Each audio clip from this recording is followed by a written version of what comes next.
I felt a little nervous about asking questions, and I didn't want to seem like I didn't understand or I was maybe, not educated on it. But to tell you the truth, I don't have a medical degree, so I had to ask as many questions as I could to really understand the scope of my daughter's diagnosis and her surgeries. And I think the biggest thing I learned was that no question is silly. No question is stupid. Write down questions, write down anything that you can think of before, during, and after surgeries.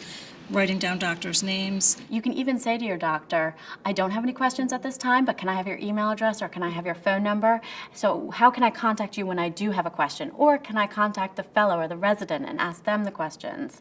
Also, I thought it's important to ask a doctor, what do other parents ask at this stage? I would definitely ask, how long do you expect the surgery to last? I would ask the doctor about the medications, what side effects they have. I wanted to know what the recovery time was. And I remember the best piece of advice someone told me was to carry a notebook with me every single moment of the day. Also with a teenager, they may have questions, so you can give them the pad and have them write down some questions so that you make sure that everything that you think about, you have an answer for. You can ask the doctor what you want to know. Really understand the strength of being an advocate for your child. Because it's a teaching hospital, you have a various amount of doctors coming in here, whether it's students, residents, fellows. It is a little hard for the parent. Everyone wears a white coat, so you don't know who's who. You just ask, you find out where your doctor is, you find out what service your child is under. It's very important to understand the risks of anesthesia and to ask your anesthesiologist what those risks are. It's also very important to not get nervous about the anesthesia in terms of that reaction that you are projecting to your child. You don't want your child to sense you being nervous. When your child senses your anxiety or your nervousness, they're going to feel that as well.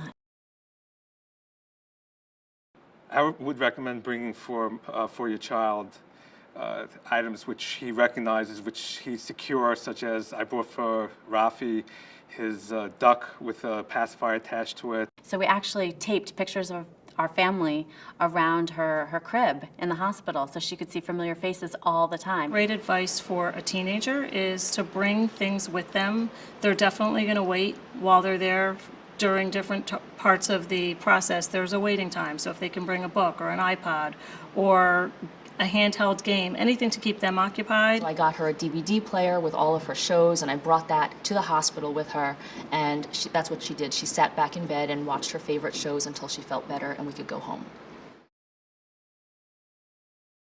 I think it's really important to understand what to expect when you go home. When the doctors or nurses come in and give you your final instructions, you need to pay attention and listen carefully. If there's something you do not understand, medicines, how to change gauze, what procedures have to be followed at home with wound care, you need to ask those questions before you leave.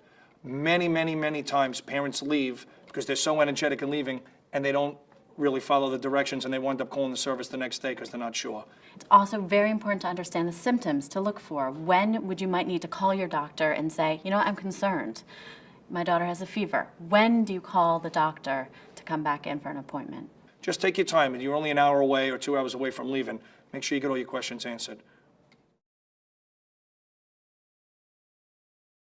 My daughter Colette was 12 months old when she received a pacemaker and 13 months old when she received a heart transplant. My daughter Maya was born at this hospital and was born in complete renal failure as a result of obstructions in her urinary system. He had a BIVAD surgery when he was 11 and a heart transplant surgery a few months later. He had already turned 12, and he also had a lung biopsy when he was 16. Shannon was brought here. She is missing part of her brain, and she has a couple other brain anomalies to go along with it. And he was diagnosed with hypoplastic left heart syndrome. He had multiple procedures and surgeries, cardiac catheterizations, hydrocephalus. He had a shunt placed. The major surgery he had here was a scoliosis repair. My son's name is Danny. He is 15 years old. He was born with hypoplastic left heart syndrome.